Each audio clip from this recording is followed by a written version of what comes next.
movie posters that are out right now, the advertising, and I decided to reimagine them. I designed the idea box to help you get some ideas in your brain. So here we go. One of my favorite things to do is actually look at movie posters, actually just movies in general that are out, or movies that are my favorites.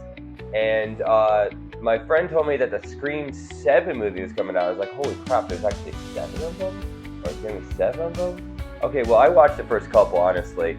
But I do always like the look of Ghostface, the main villain character, or villains characters, or no spoilers intended, because if you haven't seen Scream.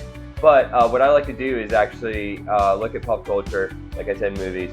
And this one, Scream 7, I don't know too much about the movie itself. So what I did is I actually researched and look at a couple of like movie posters that are out right now, the advertising, and I decided to reimagine them.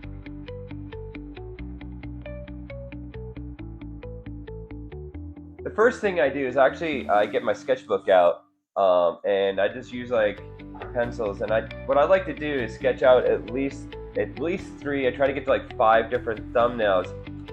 This is the first one I did. I don't know if you can see that well. I'm actually going to be showing the 3, hopefully somewhere here, the 3 thumbnails that I did, because you might do the first one, you're like, oh, that's super awesome, but you don't know, and that's why it's a good idea to do 2 or 3, which actually in a way helps you fill in your sketchbook, because you can stay in that same theme that you're thinking of a project like this one for 3 to 5 days, and that way you get your 5-day sketches, just kind of sketching out this idea, and so you don't have to think too much to fill out your sketchbook and keep that creative flow going.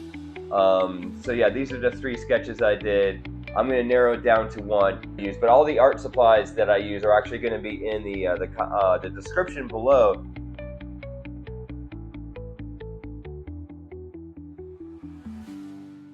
So this is this is right here, right there, there.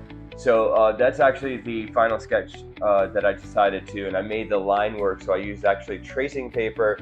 I traced it, then I brought into the light table, which I'm hoping to show in here, and final. And what I like to do is, since it's only a 6x9 notebook, sketchbook, and I'm using 9x12 paper, I like to put 1 by 1, like side by side, so I can choose 2 different color variants. On this one, I didn't have to do that. I can go back in, it also reminds me of what the sketch originally looked like into the line work. Let's get to the coloring, and I'm going to show you like what I did with that.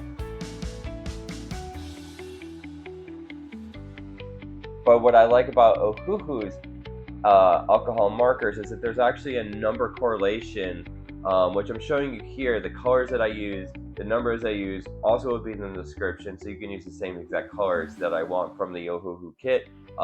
That's in the link below.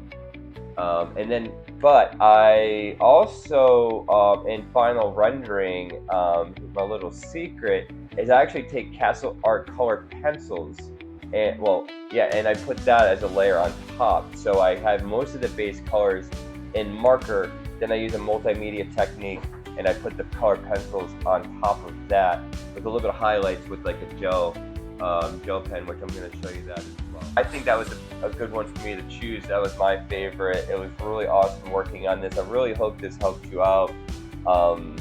If you want to see another project that I did, it's somewhere here, or you can check out this one over here, which is actually a Deadpool reimagined. It was kind of messy, actually. So go ahead and check out those. And as always, stay creative, my friends.